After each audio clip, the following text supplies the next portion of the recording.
بسم اللہ الرحمن الرحیم۔ ایک فائدہ بیان کیا کہ رباعی اور خماسی کی جمع اکثر منتہی الجموع کے وزن پر آتی ہے، اور منتہی الجموع کے جو وزن ہیں وہ تین ہیں: مفاعلو، مفاعیلو اور فعائلو۔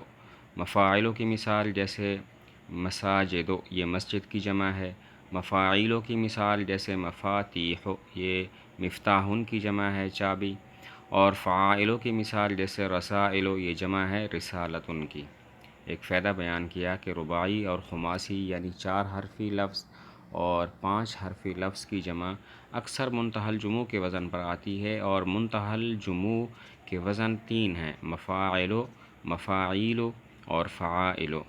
مفاعلو کی مثال جیسے مساجدو، یہ مسجد کی جمع ہے۔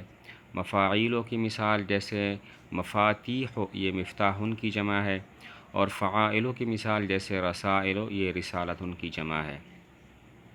آگے جمع منتہی الجموع کی تعریف کی ہے۔ جمع منتہی الجموع وہ جمع ہے کہ جس میں الف جمع کے بعد 3 چیزوں میں سے ایک چیز ہو۔ نمبر 1، الف جمع کے بعد 2 حرف ہوں۔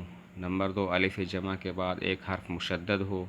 نمبر 3، الف جمع کے بعد 3 حرف ہوں اور درمیان والا حرف ساکن ہو۔ الف جمع کے بعد 2 حرف ہوں جیسے مساجدو، اس میں الف کے بعد 2 حرف ہیں جیم اور دال۔ الف جمع کے بعد 1 حرف مشدد ہو جیسے دواب، اس میں الف جمع کے بعد با حرف مشدد ہے اور 1 حرف ہے۔ الف جمع کے بعد 3 حرف ہوں اور درمیان والا حرف ساکن ہو جیسے مفاتیح ہو، اس میں الف کے بعد 3 حرف ہیں تا، یا اور ہا، اور ان کا درمیان والا جو یا ہے وہ ساکن ہے۔ جمع منتہی الجموع کی تعریف کی وہ جمع ہے کہ جس میں الف جمع کے بعد 3 چیزوں میں سے ایک چیز ہو۔ نمبر 1، 2 حرف ہوں۔ نمبر 2، 1 حرف مشدد ہو۔ نمبر 3 حرف ہوں اور درمیان والا حرف ساکن ہو۔ الف جمع کے بعد 2 حرف ہوں جیسے مساجدو، اس میں الف کے بعد 2 حرف ہیں جیم اور دال۔ الف جمع کے بعد 1 حرف مشدد ہو جیسے دواب، چوپائے، اس میں الف کے بعد با حرف مشدد ہے۔ اور الف جمع کے بعد 3 حرف ہوں، درمیان والا ساکن ہو جیسے مفاتیح ہو، اس میں الف کے بعد 3 حرف ہیں تا، یا اور ہا، اور درمیان والا حرف یا ساکن ہے۔ مفاتیح کا معنی چابیاں۔ ایک اور فائدہ بیان کیا کہ عام طور پر جو جمع ہوتی ہے وہ واحد کے لفظ سے ہی بنتی ہے، لیکن بسا اوقات جمع واحد کے غیر لفظ سے آتی ہے۔ واحد والا لفظ کچھ اور ہوتا ہے، جمع والا لفظ کچھ اور ہوتا ہے، جیسے امراتن کی جمع نساءن، عورتیں، اور ذو کی جمع اولو، یعنی والا، صاحب۔ ایک فائدہ بیان کیا کہ عام طور پر جمع واحد کے لفظ سے آتی ہے، لیکن بسا اوقات جمع واحد کے غیر لفظ سے آتی ہے۔ واحد کچھ اور لفظ ہوتا ہے، جمع کچھ اور لفظ، جیسے امراتن کی جمع نساءن، عورتیں، اور ذو کی جمع اولو، یعنی والا یا صاحب۔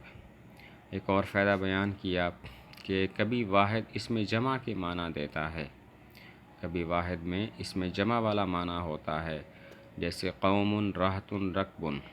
قوم یعنی قوم، رہتن جماعت، رکبن جماعت۔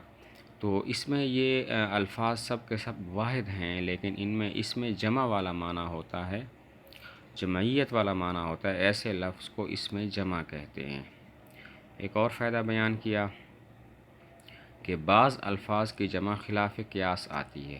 قیاس کا تقاضا یہ ہے کہ جمع کچھ اور ہو، لیکن ان الفاظ کی جمع خلاف قیاس کچھ اور آتی ہے، جیسے امن کی جمع امہاتن، مائیں آتی ہے، اور فمن کی جمع افواہن، اس کا معنی منہ، اور ماؤن کی جمع میاہن، اس کا معنی پانی، اور انسانن کی جمع اناسن، انسان، اور شاتن کی جمع شیاتن، بکریاں۔